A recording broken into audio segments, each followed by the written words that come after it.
We may not have a quorum. You're over there, Miss Kathleen. Yes, next to Doug. Yes.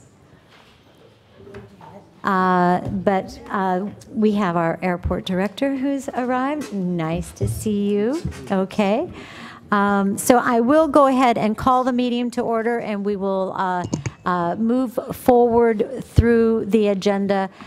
Without a quorum, we cannot take action. So the items on the agenda that require a vote, an action vote, we will just go over and wait and see if we get a quorum. So I'll ask for the roll call to be done, please. James?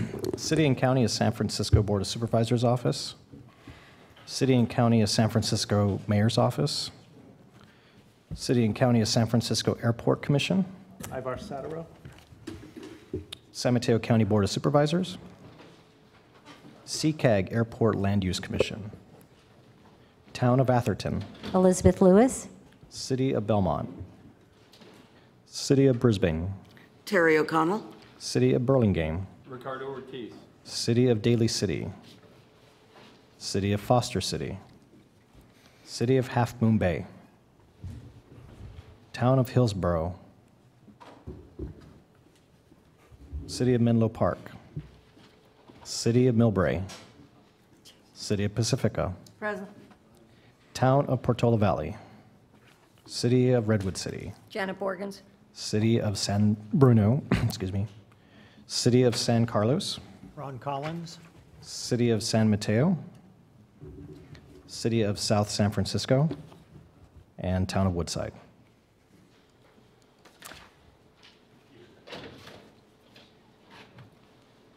That's 7, so we do not have a quorum. Okay, so we don't have a quorum, but we do have a lot of distinguished guests here with us tonight that I'd like to acknowledge. And first of all, I have Kathleen Wentworth, who is, you all know, and has been invaluable to our roundtable for technical assistance and helping us understand these flight patterns. She's worked with Congresswoman Jackie Spears' office, and she's the airport legislative aide. I don't know exactly your title, I should, but anyway.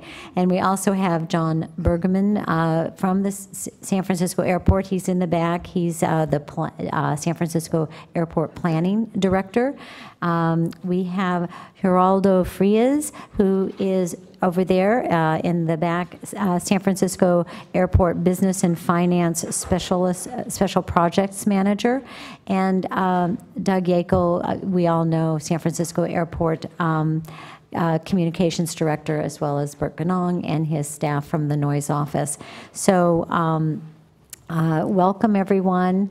We know that there's a Warriors game playing tonight, if anyone is a fan. But we will move through our agenda and we'll give everyone their time to speak and talk to us about what's been going on in their lives.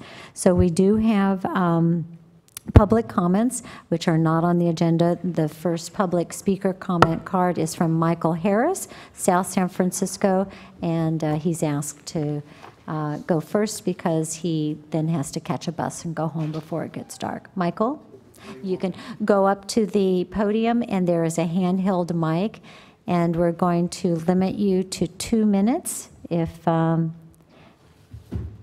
we can do that, please. Good evening, Okay. Madam Chair. My name is Michael Harris. I live in South San Francisco under runway 28, near the corner of Alta Mesa and King Drives in Burry. The airplanes go over there many times a day, just up the street from me. In 1996, the city of South San Francisco conned my mom into signing her rights away on a navigation easement. Bert Ganong, for the last 5 years, has tried to reverse this.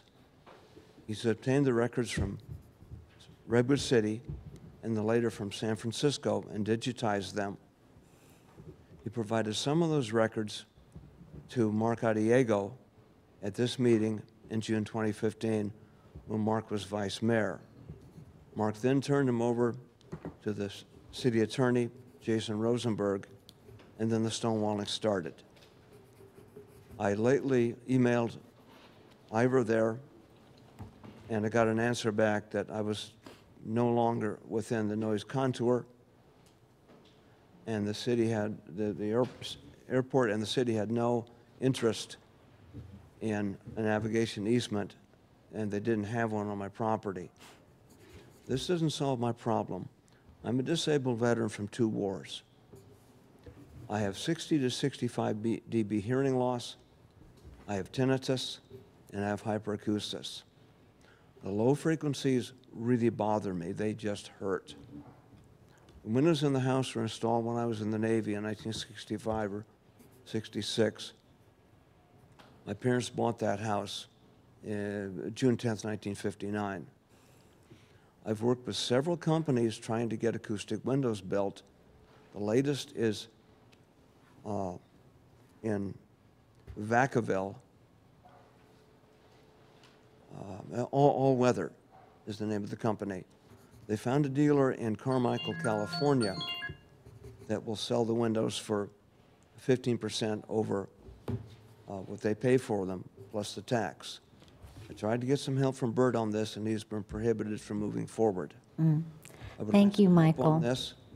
I'll give you 1 more minute, and then we have to wrap it up, okay? Okay, well, I'm just about finished. Good. I've contacted the board, the commissioners, and I will proceed forward from there. Thank you very much for your time. Thank you, Michael. Our next speaker is Al Wong from Daly City, and after that, Doreen Gatelli from South San Francisco. Yes, would you like to do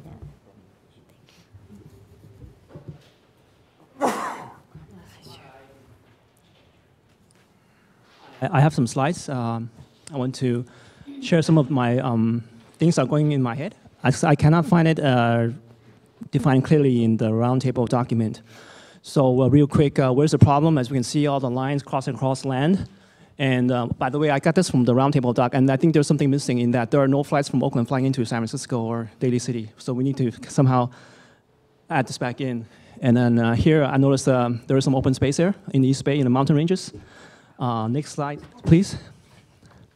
So where's the answer? I think here it's pretty obvious. Mountain ranges, open space, state parks, Pacific Ocean, Bay.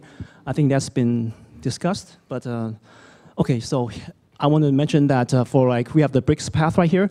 So right now it's cutting across all the cities around the peninsula down here. So if the flights could be further diverted off to the ocean or in the mountain ranges out here on East Bay, I think that would solve a lot of problems for the people living along the peninsula here. Next slide, please. And the same thing with the Bogota. It's coming across down the peninsula again, across all the cities. Again, move it to the ocean and move it to the East Bay mountain ranges out here, open space. These are lightly inhabited areas right here. Next slide, please. And then we have the kind of departures from Oakland. They're coming in right now into San Francisco and all right down to Daly City and South San Francisco. Again, I don't know why they go here when they can go even farther out here. I think there might be a plan for that. I'm not sure. I haven't noticed that in the Roundtable document. There's a plan for this path that could be evaluated. And also, you can also look at the mountain ranges around here on East Bay. Again, I think this will solve a lot of problems for communities all along the peninsula down here. Next slide, please. So we also have the night path. And the night path has, I know that's in the document, I read about that, but there are still flights that are going into this side of San Francisco, and they're hugging the coast, basically. And there's a lot of noise generated here. And then there's an issue about, well, it's the bigger planes, now they need longer space to go up, to ascend. But the new planes are pretty high tech. They have a lot of fly-by-wire electronics. They're pretty maneuverable. I don't see why they couldn't turn into this industrial area where all the biotech companies located and go up here to Europe or to the East Coast. And for the next slide, and I think the next one. And here there are flights going to the south, like Southern California, Mexico. And to go south, they have to go all the way north, and they use San Bruno Mountain as a pivot point. Then they go south. So I'm not sure if that's really saving fuel, because NextGen, one of the benefits is supposed to be helping the airlines save fuel. But by going this way, they're just making an extra trip up here before going back down. I mean, can't they reevaluate, the flights going down to Southern California, to Mexico, and not loop all the way up further north into the border between Daly City and San Francisco? Al, think one more slide, is there? that's our new alarm. Our vice chair has taken over as being timekeeper, so he has a different alarm than my crystal's breaking. So it's over? This is over. We actually gave you 3 minutes instead. So have you attended the workshops, the technical workshops? I can't because that's during my work hours. It is during your but, work hours. I don't think there's, I can make it at that time because I'm at work. Yeah. Okay. Thank you. We'll take your slides. And Justin, do you have any comments on that? I gave him Okay. my card to. Good. Okay. Thank you. Okay. And we'll try to address those. And whether or not that had been incorporated into our initiative recommendations to the FAA, some of your ideas. Yes, yeah, thank you very much. Okay. Thank you. you. Doreen, are you ready?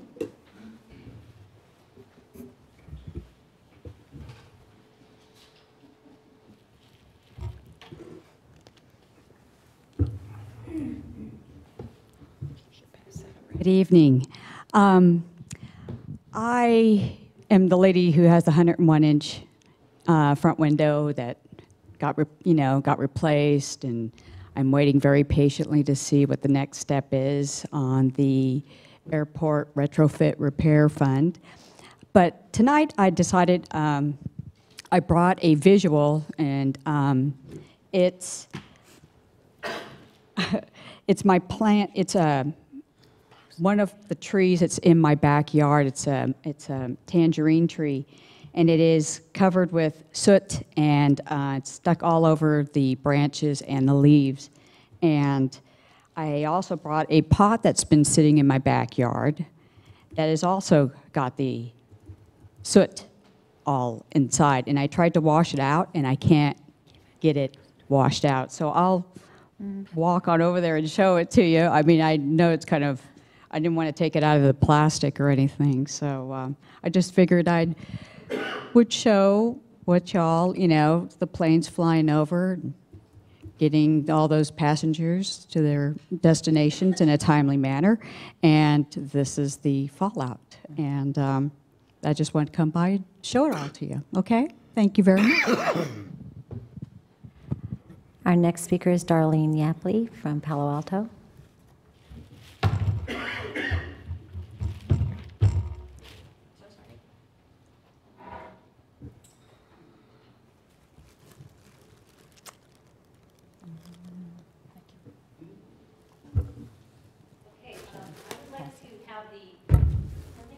No. Is it on? Yeah. There we go. Is that better? Speak into it, yeah. I'd like to propose that the San Francisco Roundtable have their legislative committee take a look at the wording and recommend wording for the FAA reauthorization bill that went through the House of Reps and is now going to be going to the Senate in the fall. There's specific things that we need that are beyond studies. We need to have implementation of supplemental metrics, and we need to repeal the ANCA, which is the Airport Noise Capacity Act. So these things are really important, and after we get the wording, it's going to be critical that we get the senators, Feinstein and Harris, on board, as well as our reps. Even though they're reviewing this in the fall, as we all know, it takes quite a bit of time to get the wording down and work with our representatives. Thank you. Thank you, Darlene. Yes. Elizabeth, can I have that language? Could I ask the speaker to provide me with what your language, so I don't, the language that you just suggested? Could you just bring it to me? You don't have to talk anymore. Just bring it to me so I can see it. Just afterwards or now? Afterwards. Afterwards, fine. Thank you. Thank you. Our next speaker is going to be Jennifer Landesman of Palo Alto, and then after that, Roberta Proshanka. Oh, no, that's on number 6. So I think that's all. Oh, and then Ken Miles. Jennifer? Speak into it. It's on. I'm very sorry. I've got too much stuff, so I'm just going to read. At the last San Francisco roundtable meeting, there was an update about GBAS, that SFO would not take any actions with a negative impact. A question was put forth by the public about how SFO will determine negative impact. I would like to add the question about which communities will be included in the impacts analysis and how this will be done. Who is deciding what criteria to use and what data analysis will be used to assess these ideas?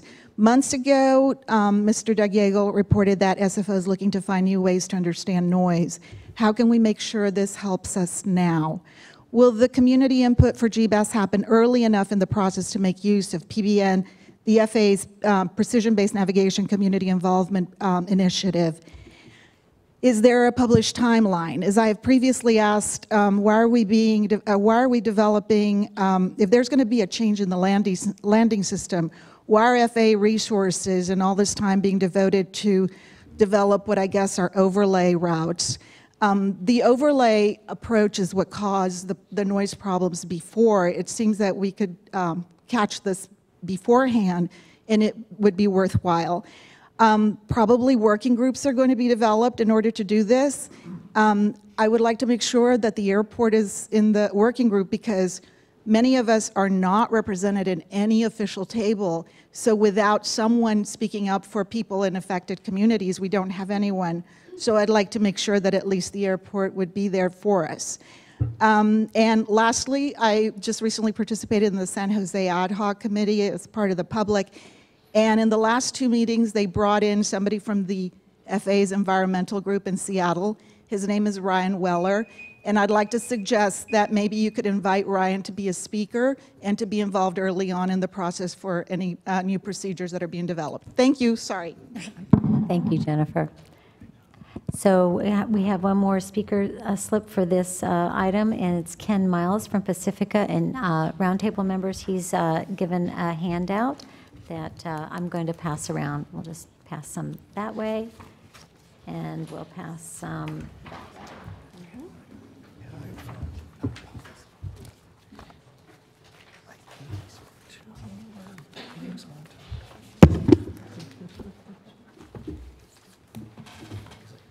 Hi. I have a list before you that I sent, and a lot of it has to do with safety. And this is a lot of the information I obtained using the stopjetnoise.com or net and going into the FlightAware element to get the data. One thing is that there have been a lot of low-flying airplanes around over Pacifica and Brisbane. And I just want to point out that Sweeney Ridge above Pacifica, as well as San Bruno Mountain above Brisbane, are only 1,300 feet above sea level. And these don't include the radio towers. And Montero Mountain, another target where planes head for, is just south of Pacific, is 1,900 feet. I don't know. It's something that could happen someday.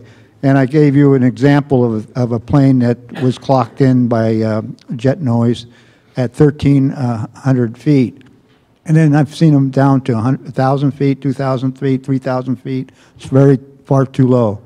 Secondly, and there's about 5 other issues in this, planes departing from Oakland fly directly over the south part of San Francisco, then over Pacifica. Why couldn't they go over the Golden Gate? And they're adding to the noise. When they do fly over, they're at about 11,000 to 12,000 feet. Then we're also having planes coming in from Washington and Oregon flying directly over San Francisco, then crossing over close to Pacifica. Again, 11,000 to 12,000 feet above sea level. And then we have planes recently coming in from Hawaii and East Asia to SFO. Again, same level. With all this confluence of airplanes over Pacifica, I'm just waiting to see, or I hope that it never happened, a thing. I'm going to skip, and I hope you read the rest of it. The city of Pacifica was not notified by FAA, as indicated by my item number 5, regarding NextGen during when it was implemented in 2014. I would suggest that all the members of the roundtable get together and discuss, do they have any documented evidence that FAA had contacted them adequately, or did they just have to been responsible to go to the Federal Register and find it out for themselves without being notified. If that's the case, that's not adequate. FAA, as with the City of Phoenix, maintained that they didn't respond to their timely notice. Thank you, Ken. I don't think they were notified at all. Thank you very much. Okay, thank you very much. Yes. So that's all of the speaker slips until items number 6 and 7. We have one more that just arrived, okay? They handed it to somebody else.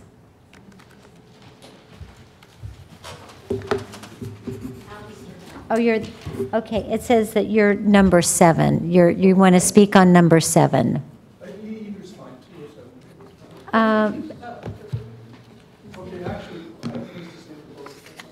Well, okay, let's go. Okay, this says for number 7. Oh, and number 2. Well, I only look at one. You confuse me. So this. So your name is Alistair Fife, and you want the handout for this one or for number 7? Okay. And can you use the microphone, please? Yeah. You have 2 minutes, sir. Can you turn on the microphone? Or put it up. There. Almost a month ago, the FAA convened the first full meeting of the working group responsible for designing the new route for southern arrivals, about 30% of traffic into SFO. The unique characteristic of this change is that the only reason for its existence, there's no efficiency, no next generation considerations. The only reason for its existence is implementation of the Select Committee's recommendations for noise reduction.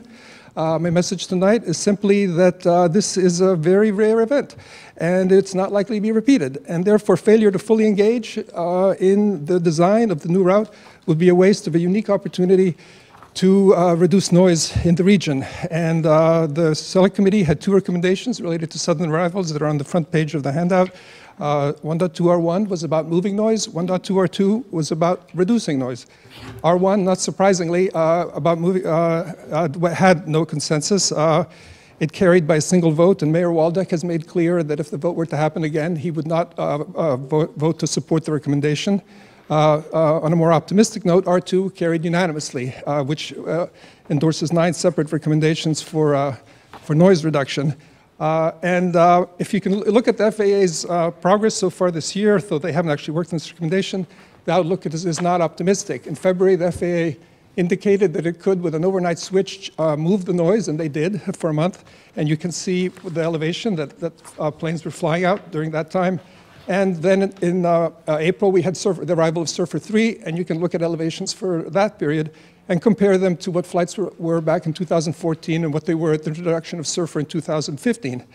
Clearly, the altitudes are not being restored, and altitudes are only one of the 9 recommendations in that packet. Therefore, I would encourage the SFO staff to produce charts like this, along with noise monitoring charts for the other recommendations called out in 1.2R2, and so that people have a chance to track what progress is being made on that front. Thank you. Alistair, thank you so much. Okay, anyone else want to speak on item number 2, public comments? If not, we'll move on. I'm going to do another little check. We still are not at a quorum. Okay, so we will pass over our consent agenda items because they do take action, and we'll go to item number 5. I was going to say number Ivar. Yeah, we're going to go to item number 5, which is Ivar Saturo, Director, San Francisco Airport Information Says 9, Update. it's 5, yeah. Great. Can I borrow your? Oh, of course. So sorry. Yeah, I'd like to hide. 5. Thanks. So I'll start with GBAS. Thanks for the comments on GBAS. Again, I want to reiterate, we will not pursue any procedure that has a negative impact on a community. I think the point about the involvement of the community early and often is really important, and we're going to make sure that happens. We've had our first meeting to start talking about what are those arrivals that would have the best community impact. And when we talk about the best impact, it's about higher altitudes, it's about flying over the bay, and able to operate in a cleaner configuration, meaning not use of speed brakes, power adjustments, things like that. So we've had our first meeting to try to cull together what the priority we call those the priority approaches would be, and focus on those. And so we can start sharing those with the community and have community involvement. One thought was through the tech subcommittee, to vet that with the tech subcommittee to make sure that it had the appropriate level of transparency. But as you all maybe are getting familiar with our noise abatement office, we have lots to share, and we value being a credible source of information. So we will respond to the community to meet the needs of the community, to make sure there is the assurance that we are doing things in accordance with the values that we established, and the value around doing no negative impact to the community is one of our top priorities. Airline outreach. This is regarding the vortex generator issue, and so these are about the approaches into SFO, and you hear the whine of certain aircraft that is caused by older model A320 aircrafts, and there is a retrofit available to help that particular noise element of these arriving aircrafts. And so United has a program to retrofit their aircraft. It's a 5-year program. We've inventoried all of the aircraft and airlines that fly into SFO with aircraft that are eligible to receive this retrofit. We know United has a plan to do this. We've sent letters to all of the airlines asking for a 3-year commitment to get it all done in 3 years for all aircraft. I forget the number of aircraft, but it was more than 100. Do I have that number right, Bert? Do you remember? I believe it was 130 or so aircraft, something like that, a fairly significant number that is eligible. We've asked for the airline's commitment to the benefit of the community to retrofit these aircraft within the next 3 years. We've received inquiries, but no firm commitments other than the commitment from United that we've asked them to back it off from 5 years to 3 years. But we do have a commitment of Air Canada, and they have committed to retrofitting their aircraft within 3 years with this vortex generator. So that's a good sign. That's a good sign. Sorry, Bert. Say it again. 2 years for Air Canada. 2 years, Air Canada. Okay. So good for Air Canada. Yeah, that's and that's the kind of leadership we want to see of the airlines, to move the other airlines to also do the right thing by the community as well.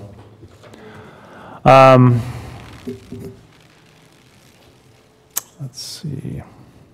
Noise abatement office. We are welcoming a new team to our noise abatement. Annalise Tang. Annalise, you're here. So we're glad to have Annalise to be part of the team and help support community needs with data and information and all of the noise monitoring we do. So welcome to the team, Annalise. Thank you.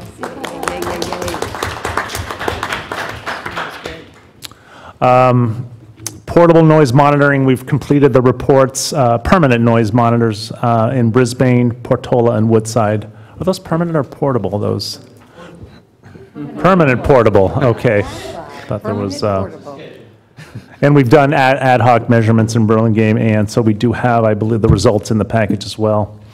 The questions about the Second Chance Noise Insulation Program, that does become available July 1st, and there will be an online application available July 1st. Am I correct? Gerardo, will you be discussing that? We do have you have a presentation later on, is that correct? Next. Oh. Okay. You'll be presenting, though, tonight to the community. You have a presentation. Oh, Doug is. Sorry. Thank you. July 1st is when that program goes into effect, and we'll talk about the criteria we're using. Back to the gentleman's point about his windows, and we're starting with a criteria that said what is the current criteria, which is the current 65 CNEL. And there's two programs that are going on here. One is the airports program that we're putting $1 million a year, and then there's the FAA's program. And so we're monitoring these two and administering these two separately.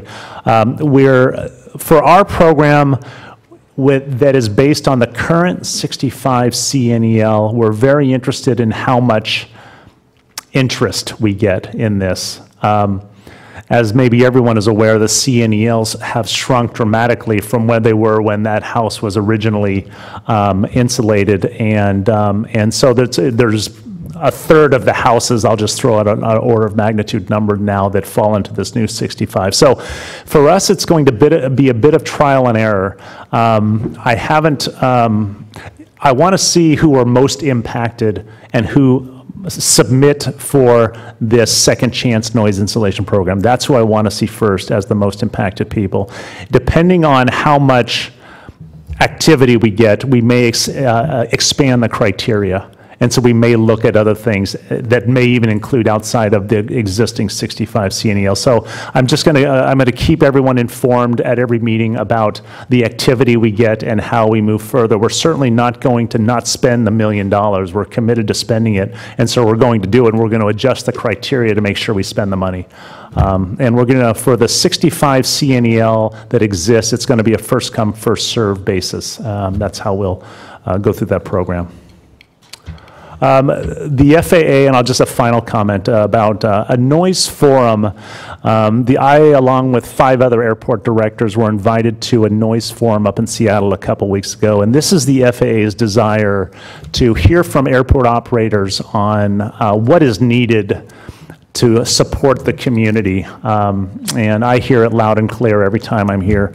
And so I was very clear with them what's needed, and the first thing is they have to have a presence at these meetings. And there was a presence for a while, and it's kind of waned and waved over time, but they are committed to having a presence at the meeting, and I believe starting at the next meeting that will happen. So that's a step in the right direction. And then we also expressed support for some of the initiatives we're looking at, including the design of the GBAS approaches. We rely on the FAA to help design those approaches, including looking at some of the initiatives of 28 right approaches at night in offsets that benefit the community. And so those are the priorities I expressed with the FAA up at the Noise Forum, and I believe their intentions are correct in terms of their desire to engage much more thoroughly with the community. But I know there's a lot of skepticism, and we'll just have to see how that plays out. But I did want to brief you on. And this will be a continuing effort. This noise forum, we will meet quarterly.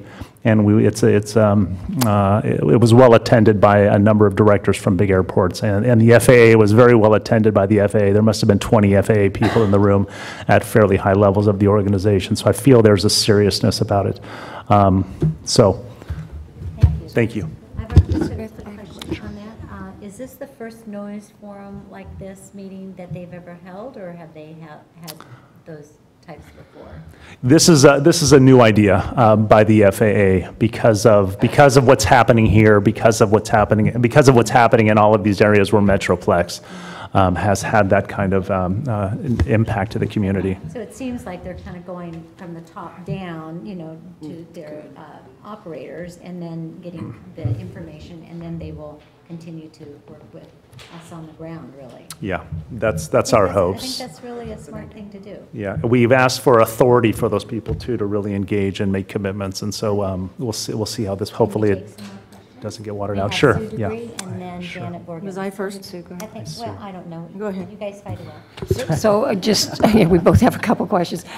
For those that may want to apply for that don't currently are computer savvy, do you have a business card with you? So I could hand it out, or I mean, Give you his information. We'll get the, Well, certainly glad to do that. there are yeah. people sitting in the audience right now that would not be able to just go on a computer and do that, I'm sure, and I'm just, thank We'll- you, thank you. Thanks, thank you. Okay, Yeah. thank you. Is that it? So I have a couple. So as you know, in the past, I've said how much I appreciate what I feel is your sincerity, and I still do, but I may come across as a little bit of a curmudgeon. I don't mean to do so. The fact that it's airport directors, and I think that is very important, but it concerns me. So we know you, and we know that you really seem to be and have already proven that you are a very sincere person. It just feels like is there a process that, so you're reporting to this roundtable, I guess I'm looking for the ability of the rest of us, public included, to be part of this and to kind of monitor which way it's going. I guess part of that reasoning I'm asking is that we're all frustrated when we see more and more and more airlines, old ones and new ones, adding more and more air flights, and when we hear more and more that flights are lower and lower, it's extremely frustrating. And then we find out that the reorg of the FAA, there were, I forget how many hundreds of submittings there were, and I know that Congressman Spear put in 3. One of them was about the impacts of health and noise, which was, I'd have to ask Kathleen to go more on that. And now it's into the FAA, it's into, the reorg is into the Senate, and it's just really frustrating to try to figure this whole process out and to figure out, since that's Congress doing something with the FAA, and we've been crying for Congress to do something for FAA, I still feel a little bit left out, and that's not your fault. So I'm just presenting that to everybody here, and then to go a little bit more into your ballywhack, I guess. The GBAS, I don't want to be offensive, but it would be good, I think, of all the things that you suggested, not suggested, said you were going to do, because you're not the only person involved with that, I'm sure, is that we as the SFO could have an MOU from the airport and the folks that are designing GBAS, if we could have an MOU, so there's something we can track and something we have. Your word is very good, but I'm picky. So, and I think I've covered some of that. So, Thanks. We'll look at that, Sue. Any other members of the roundtable want to a question for Ivar? We do have a speaker card for this item number 6, Roberta Proshka, South San Francisco. Roberta, come on up.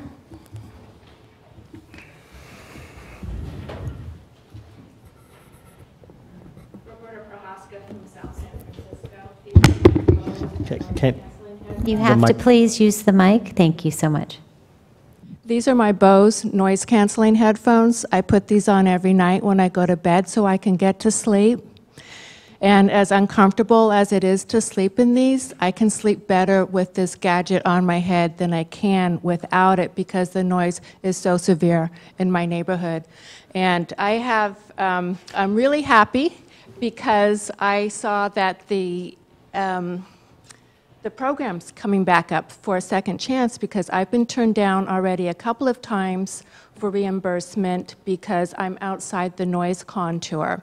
So I was happy to hear that the contour was being rewritten or redrawn, and I went to look at it and was surprised to find that the 2014 and the 2019 are virtually the same. And I know you can't see this, but you can look at it later. They're virtually the same, and they have the same date stamp on them. So I felt like that there was something wrong because we all know flight patterns are changing. We're getting increased air flights.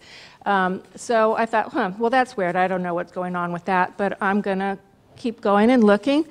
And so I heard that it's the 65 decibel limit for the Sienna EL. So I have pictures here from the BridgeNet showing my house, 504 Walnut, at 66. I'm sorry, this is the wrong one. I have 66, this one, 67, 68, 68 again, 69, and 72. The CNEL levels at my house are higher than those within the noise contour. So on July 1st, I am going to be the first one in line to apply for that application. Thank you, Roberta. And you must have a really good color printer at home. Those are beautiful images. Thank you so much. Okay. So, Bert, sure, yes.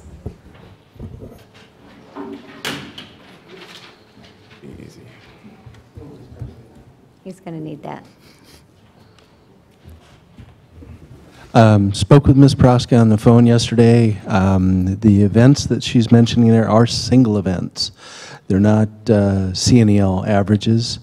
So the contour does stand, and those are averaged by single event. You look at multiple events over a day's time, both the quiet and the events themselves, come up with the average, and it would average below 65 still. We are at the point now where we're on the cusp of new contours, so we'll be evaluating that coming up soon. Okay. So item number 6. Any other, we're going to let Doug give his presentation, and it's on the Second Chance Replacement Noise Program. Thank you. Good evening. This will be quick because Ivar covered a good portion of this already. So as you know, effective July 1st, we jump into kind of a new aspect of the noise insulation program, this replacement and second chance program. So just want to walk through that real quick. But first slide is just a little bit of background for history. So the existing noise insulation program is one that's been in place for several decades. This is one that began in the 1980s. We've insulated, you can go ahead, Nastya. You can go ahead and click them all. So this is something that provided noise insulations for homes inside the impact area. It's been in effect for over 30 years. Over 15,000 homes have been treated since the 80s. This program actually is still in effect.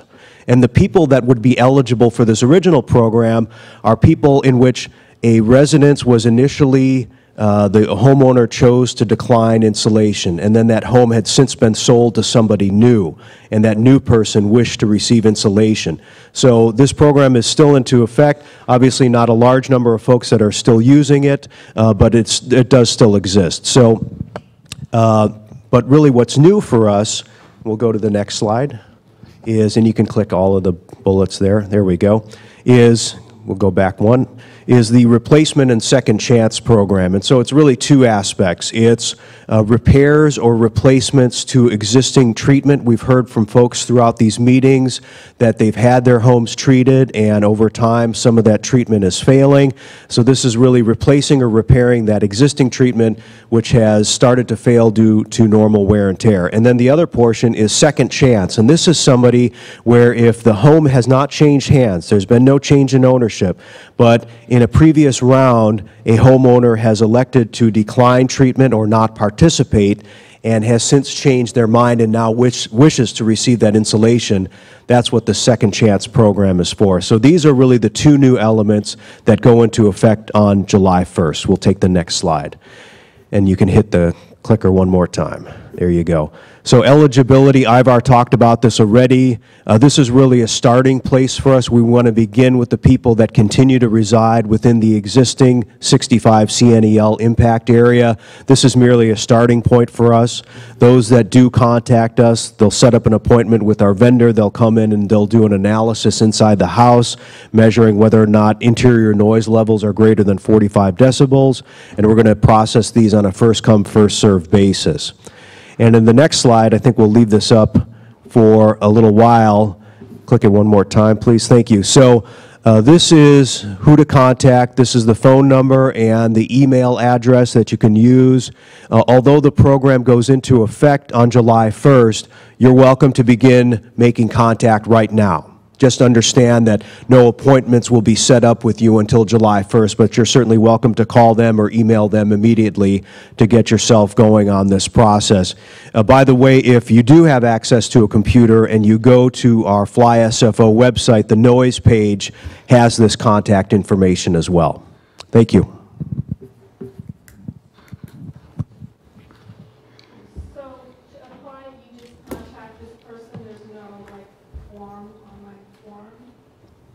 Gerardo, unless you want to add anything to this.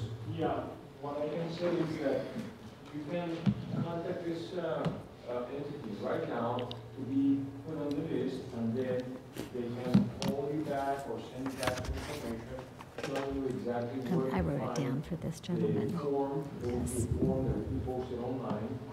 There you will be able to apply and download the information, and that same entity will be processing all of those forms.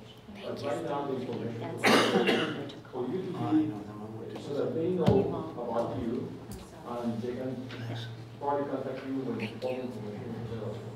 If you choose not to contact them yet, you go in until July 1st, go to the website, the SFO website, and then the form will be there.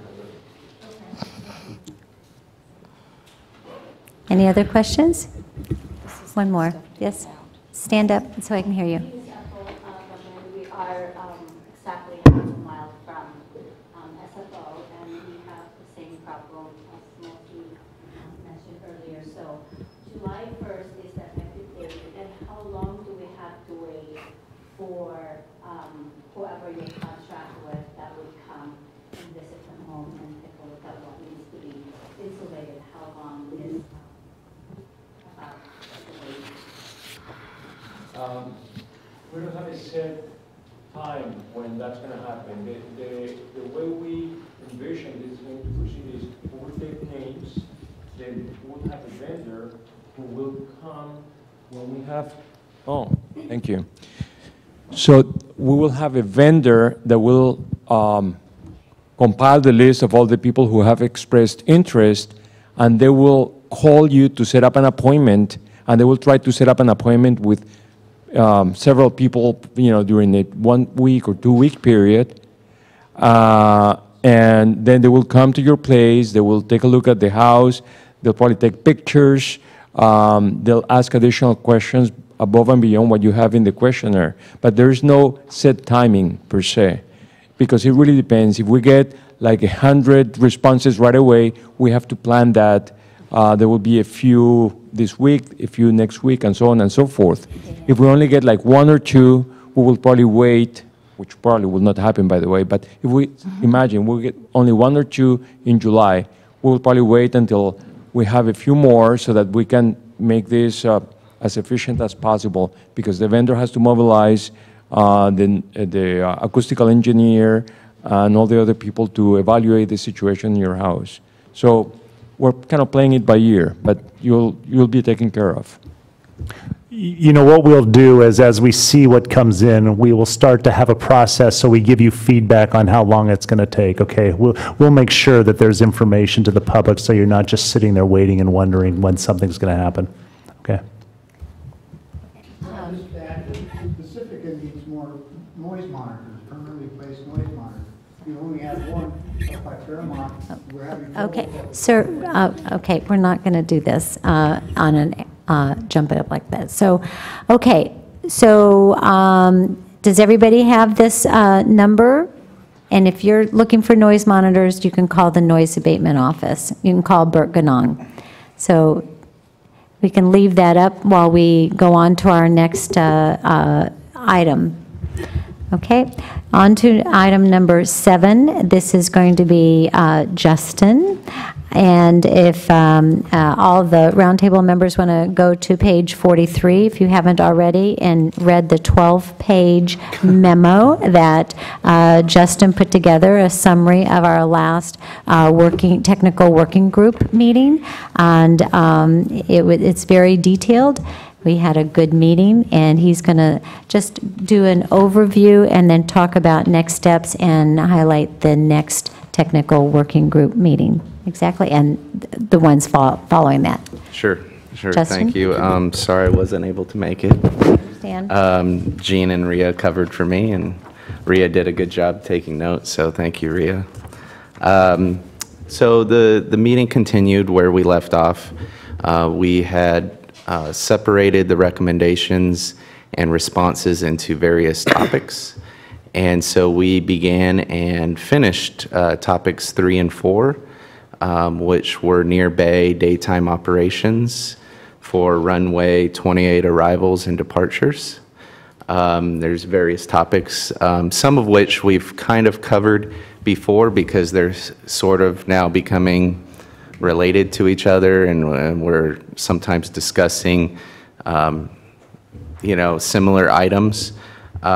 So we'll continue with topic 5 in the next meeting, which is near bay daytime operations with runway 10. And that's, we'll continue. Then we're going to start discussing a variety of miscellaneous items, I call it. Items that were in the recommendations that weren't really part of a group. Things like, I have a list here, the SURFR, HUSH, pilot outreach programs, land use and terrain height data, noise modeling and other tools, and backblast noise. So I think we'll definitely be able to finish topic 5 and start to proceed into the various other items. I don't know if we'll be able to complete all those items in one more meeting, but we'll make progress and continue from there. So on page 58 of the memo, it shows our future dates that we've scheduled. Our next working group meeting is Thursday, July 12th from 1 p.m. to 4 p.m., and we will hold it in this room. So if you are interested in that, and as Justin said, we're working through the initiative, and the next topics will be, do we have a summary of, like a list of what the next topics are I going think to be? it's at the end of the summary is a list of the future. Okay. It's on All right. page 55. Page 55? Okay. Right, recommended future meetings. So it's on the agenda, so pick out the ones you want and come and listen and learn. Hopefully we'll have a representative from the FAA. I've heard some rumors that we may have a very familiar face back with us soon. So, and, oh, August 1st. So maybe we should, because then the next meeting is September 13th. So August 1st. Oh, that's this meeting. Oh, not the technical working group meeting. She cannot attend on the 12th of July to a long-standing set date for Yes. and if it happened on another date, she might be able to accommodate. James is rolling over on his seat. It's quite hard to to book this room, get a lot of us in. So the 12th was already pretty difficult. So Maybe Kathleen will be able to attend. Maybe the July 12th meeting.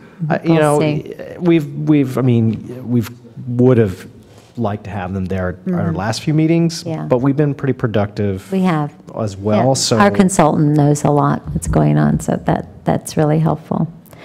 We do have some speaker cards on this item, so let's move forward through them. We'll go with Jennifer Landisman of Palo Alto, and then Ethel Gumban from San Bruno.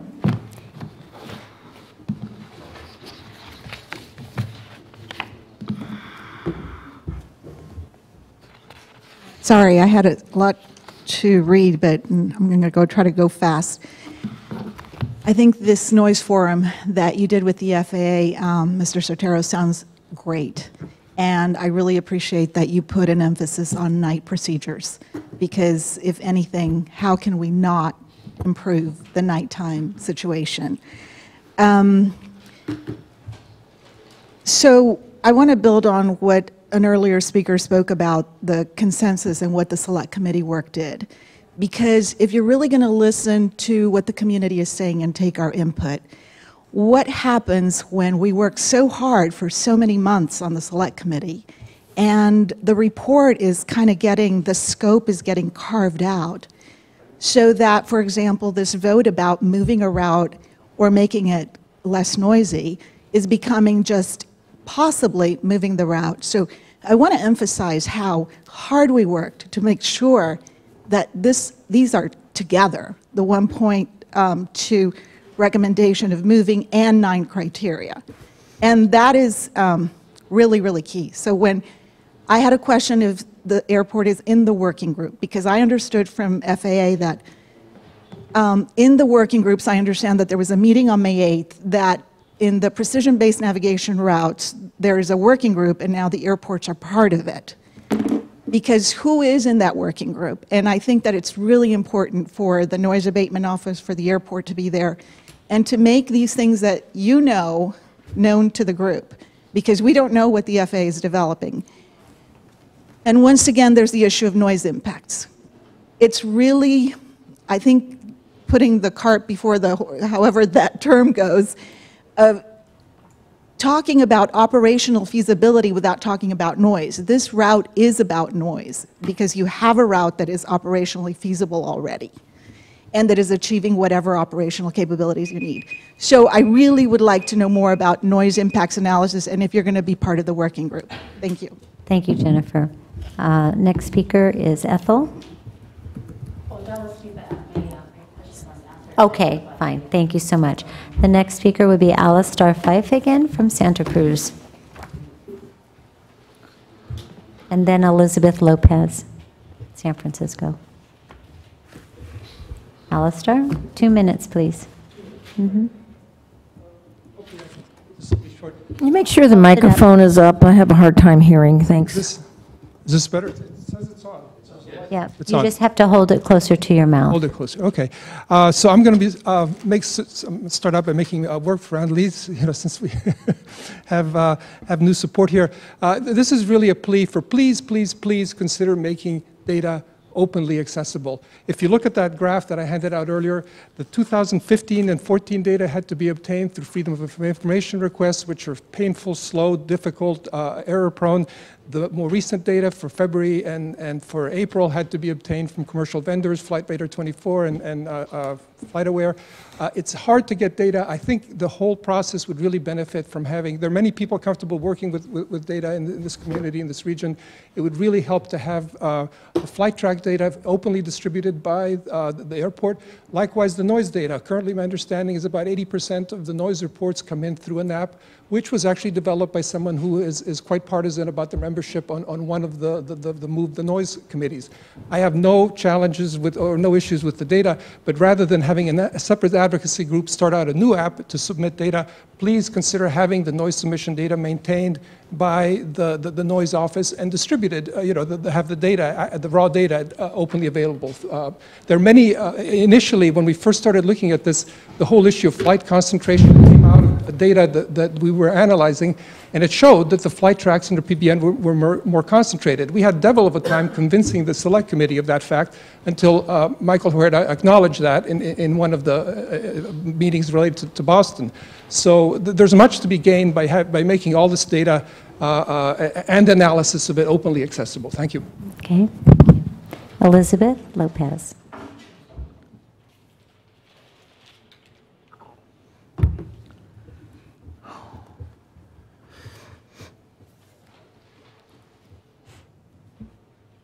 So just because so many of us are not able to come to the working meetings because it's during work time, I just want to make sure that everyone's on the same page. So once we have the recommendations made for the new update that we're sending to FAA, how long do we have for the community members to make comments on whatever was discussed in the working meeting, and how do we find the latest information? that we're planning to send to the FAA. Okay. I think briefly, we're doing a summary of all of the, all we're doing is trying to understand what the response is and how it's impacting, and that's all summarized in Justin's reports. And we're not really making any decisions at that point. We're understanding, and then we bring it back to the roundtable for how we're going to try to deal with our FAA representative, and then that representative will help us to, I don't know that we're ready to resubmit a full recommendation again until we have a representative talking to us. That's kind of my sense. Justin, do you have another idea about this? Oh, I was just going to say too, is we're kind of gathering all that information and hopefully incorporating that into the work plan. Yeah. Which is, we're going to be discussing soon too. So. Right. Great, thank you. Okay. Thanks, Elizabeth. Any other comments on item number 7? Okay, so moving on, another information item is item 8, upcoming 3-year strategic plan and 2018-19 work plan meeting.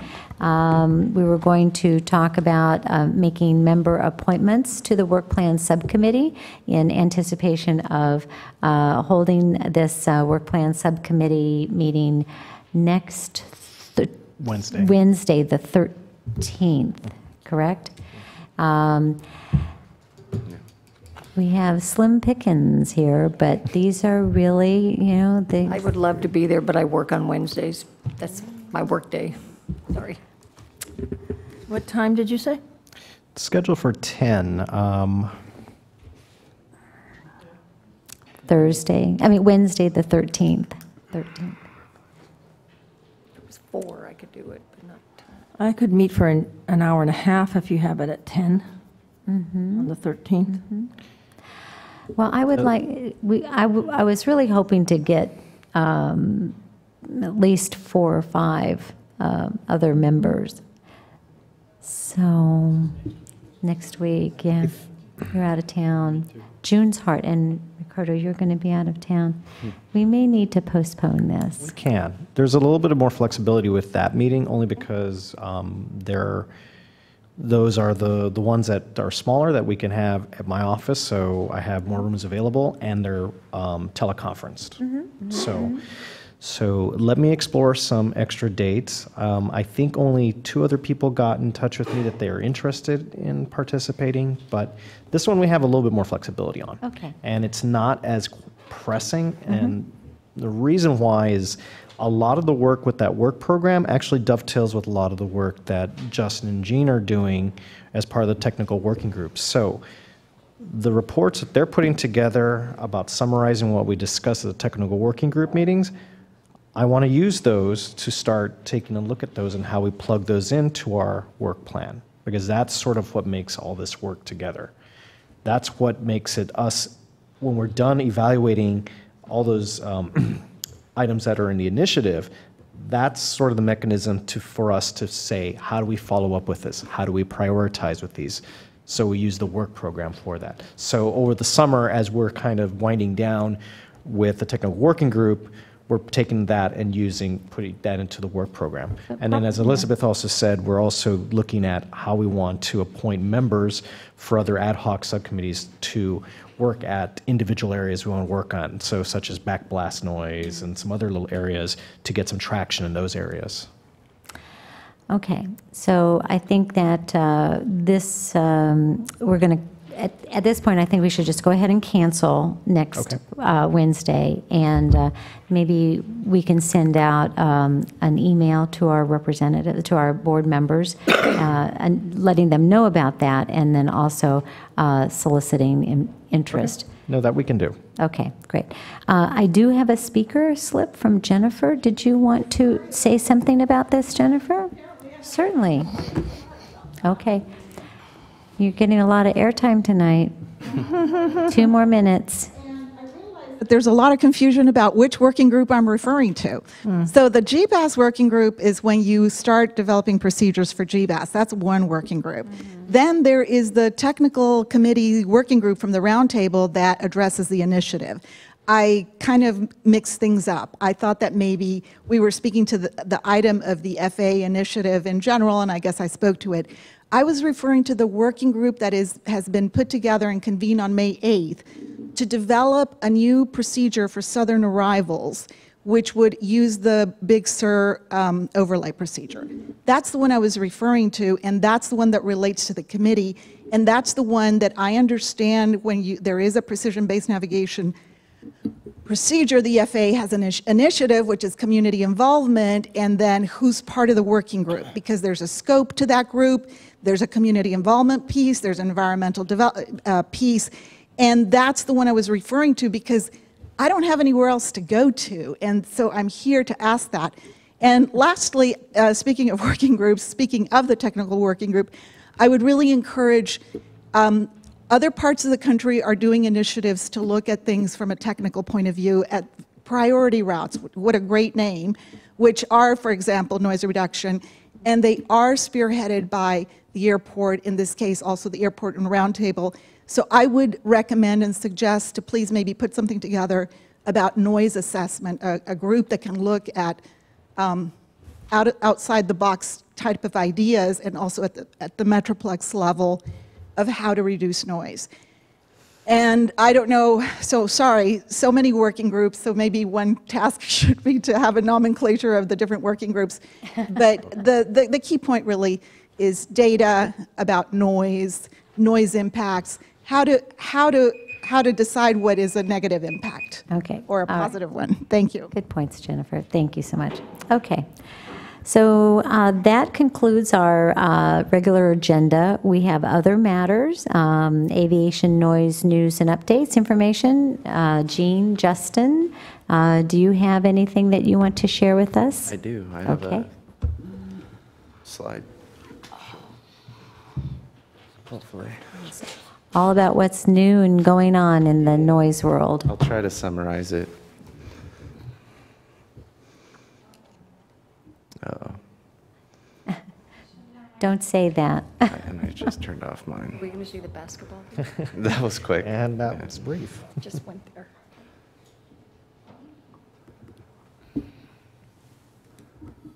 Okay, awesome. Thank you, Nasty.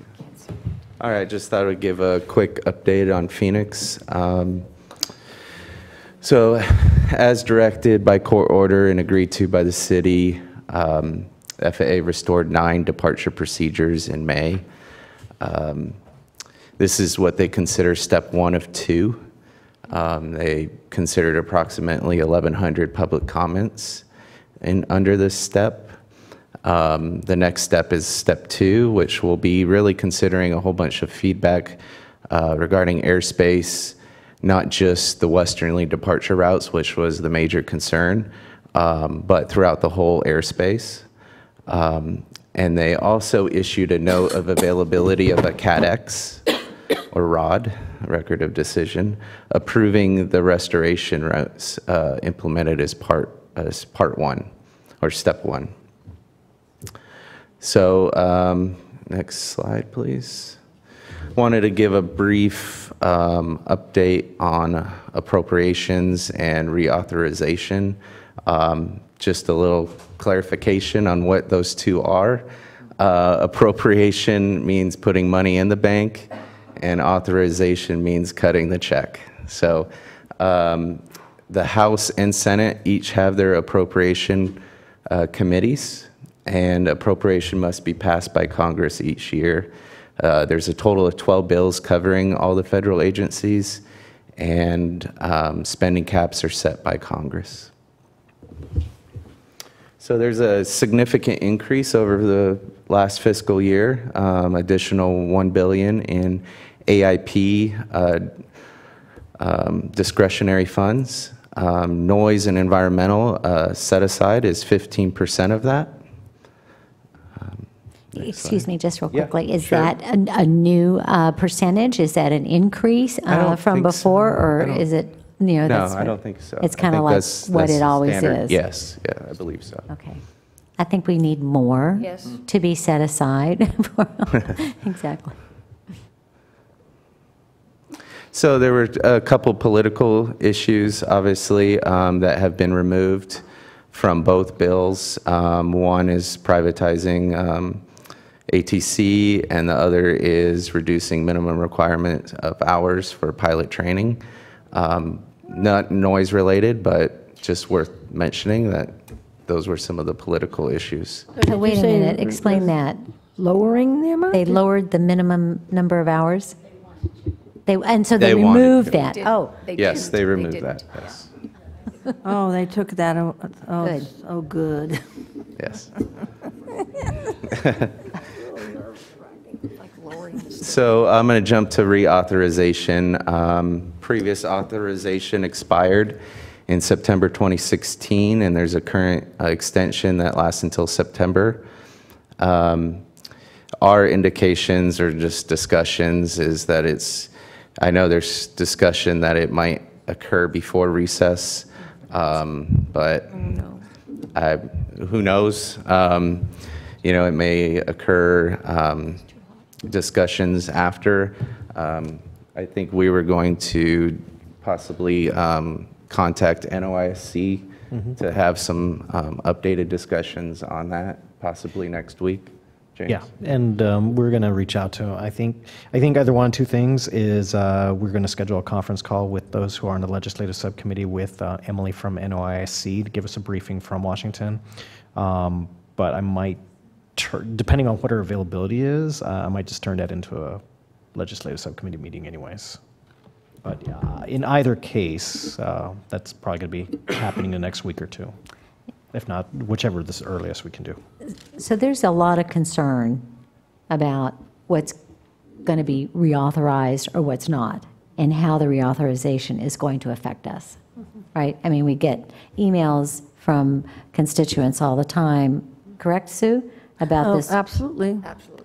And I think we want to know how we, as SFO Roundtable, representing the people and the people in general, how we can speak up and be heard.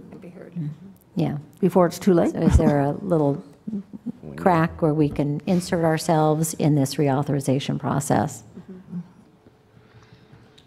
Okay. And you think Emily from Noise? I think that she would, in earlier conversations when we were talking about what benefits we can get from NOISC, is exactly that, as far as what opportunities we have to plug in to get our voices heard or make recommendations or piggyback off of some other effort that another group that they're aware of. So we're hoping to get some feedback with that. And then that gives us an opportunity to, if we want to put a letter together or recommendations or whatever the case may be in the next month and a half, that's certainly something that we can start working towards. So James, I think Kathleen might have some input on this insight. If we can get her a mic, that would be great. Or you want to go on up to the front? Thank you.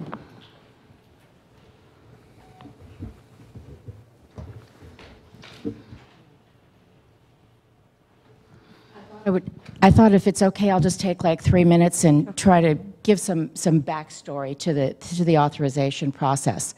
It has concluded, the House of Representatives portion of this process has concluded. But I want to go back a little bit and just tell you how this has gone so that you get an idea of what you're facing. I'm not saying that the Senate is exactly like the House of Representatives, but some of the same challenges may exist. The FAA reauthorization process started last, I think it was June or July of last year. And at that time, Congresswoman Spears submitted 3 amendments to the process.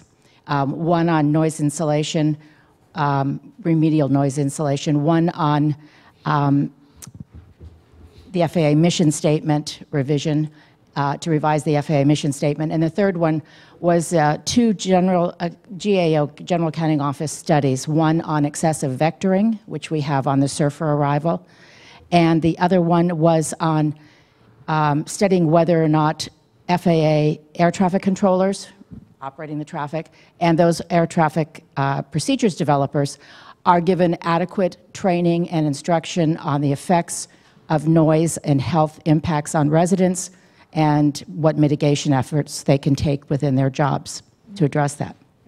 Okay, so those are the three she had introduced. By the time it came around now to April of this year and the amendment process opened again, lots more amendments showed up, and we concluded with, I believe it was 254 amendments for the bill. Not all of them relating to noise, relating to everything from pets and nursing mothers and anything to do with the FAA that they might regulate. And the process for the 254 amendments takes each amendment through the Rules Committee of the House.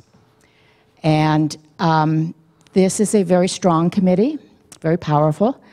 And to give you some idea of its composition, there are 13 members. Anyone want to take a guess how many Democrats, how many Republicans? Oh, you're generous. 4 Democrats and 9 Republicans, yes. You're close, though. Very good. And so certain, so they looked at the 254 amendments, and by my count, about half of them were accepted and allowed to continue with the bill, and about half of them were rejected and never got anywhere. I did a real quick look at all of the noise-related ones, and don't hold me to this, but it appears that the noise-related ones that succeeded all had the following in common. I'll give you the words that were in common: study, evaluate, consider, review, engage and cooperate, require a report, review and revise, issue a report. No implement. Those were, by my count, almost all of the successful noise-related amendments. Wow. And that gives you an idea of what you're going to be facing. And I know you get a lot of people who say, why don't they have the gumption to write amendments that mandate the FAA to do these things? And this is why they don't get through.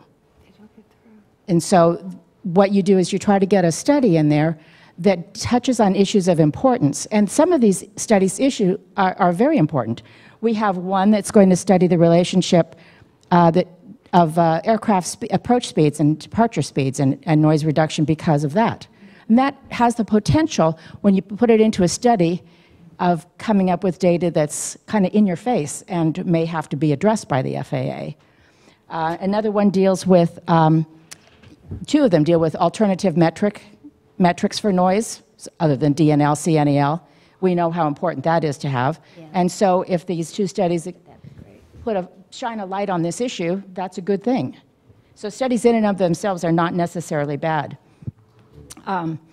So now, we're through with the House process. It's going to the Senate. They'll probably clean out the bill, start anew, and at some point down the road, they'll have their version, the House will have their version. So at this point, it's all in the hands of the senators, Senator Harris and Senator Feinstein from California. So that's where you need to address your actions and your letters and your comments. It's all I can tell you. I mean, it's likely, it's supposed to come up very soon. So I would say get your pen and paper out and get ready. Thank you so much, Kathleen. That was very informative and frustrating at the same time. But I guess that's the process. I have a few more slides. And you have a few more slides. Did you want? Okay, all right. Yes, let's go. Well, I thought I would talk about some of the, I guess, policies. There's a variety of them. Go ahead and go to the next slide. This is just a list of what I'll kind of go over. So one of them is to require airport operators to update their NEMs, or noise exposure maps. We're seeing more and more NEMs being updated. So we don't see this as, really changing current practice. However, they've changed the language in which you would consider updating your noise exposure maps, resulting in a substantial new non-compatible use or significantly reduced noise over existing non-compatible uses. Go ahead, next slide. I'm just going to give a kind of a general summary here. So Stage 3 aircraft.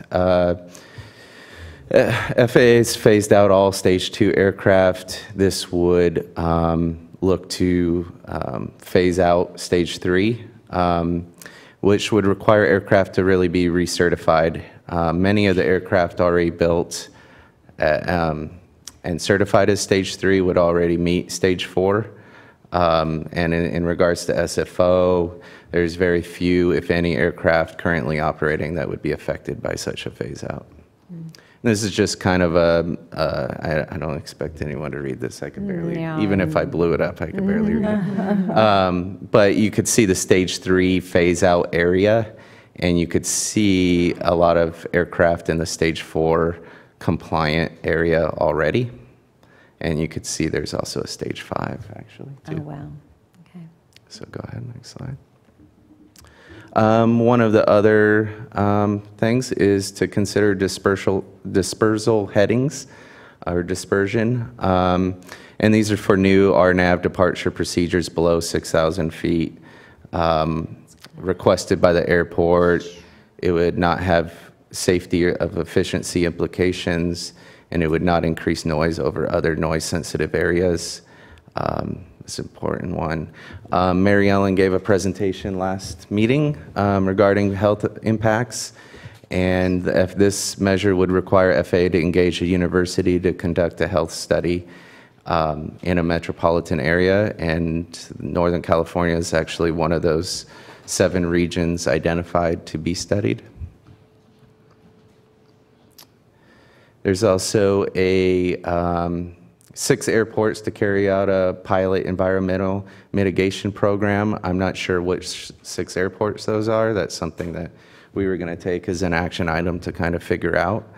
And this is a very broad statement, I think. I don't know too much about. Just know that SFO is not one of those 6, right? I have no idea. I have no idea. You don't know, okay. Yeah, that's something that I want to We will look investigate. into. Yes, I will investigate that. Next one. Okay, so this is looking at 2 different things. One of the things is obviously changes in the use of the DNL 65 threshold, looking into that and researching land use compatibility guidelines within 2 years.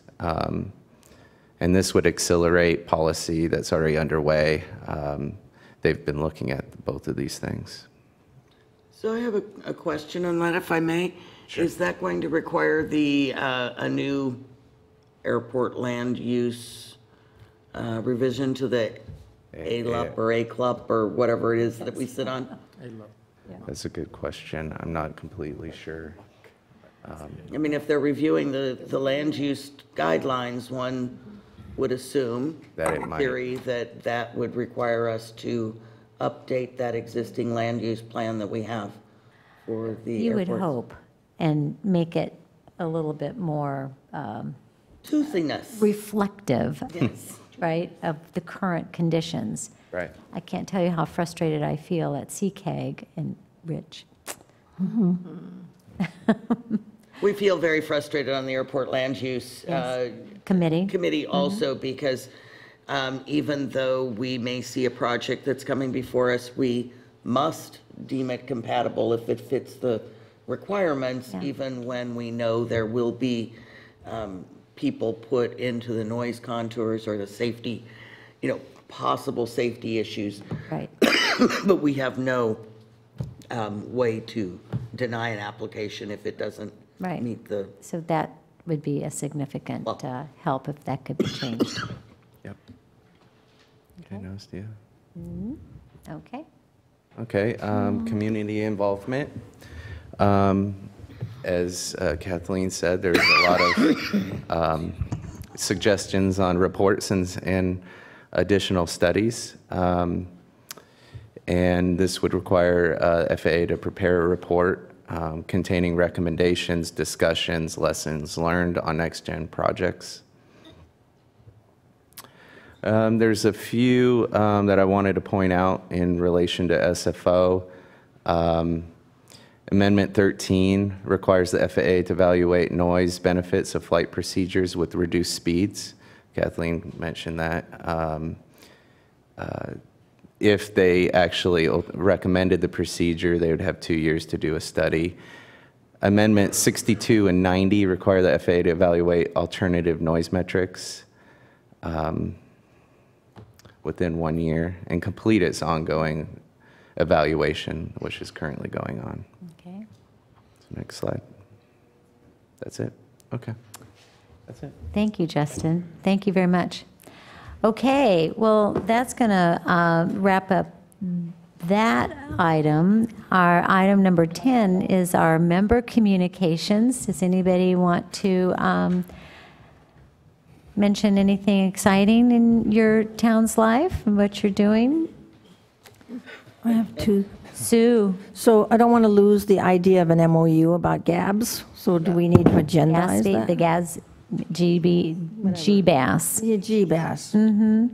And could you kind of explain, I don't quite understand what you would mean by an MOU. Maybe Ivar, do you understand Something in what she's- writing that says that there's a commitment to make sure that everything in that procedure will not create any noise impacts.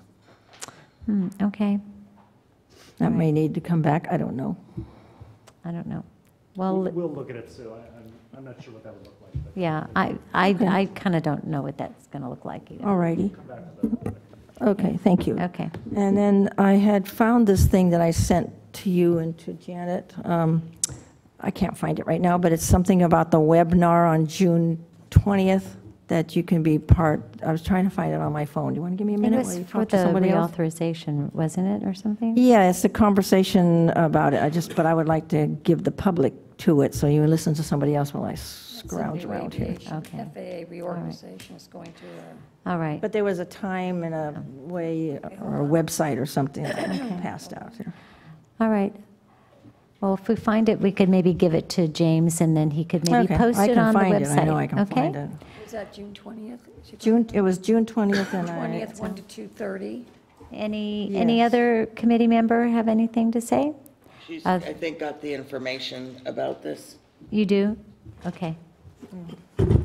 Okay, so Wednesday, June 20th, you need to register by 11:30 a.m., and maybe we could put it on our web, too. I think that would be probably the best thing, because I don't think everybody has pens and papers.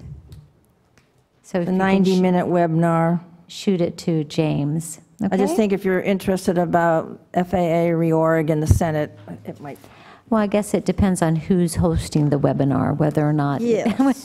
I think we have to kind of consider the source, or, if it's really an official Right. meeting. Other than that, thank you all for coming. Thank you for taking your time. I'm so sorry that it's not quiet over your skies, but appreciate everyone coming. Meeting is adjourned.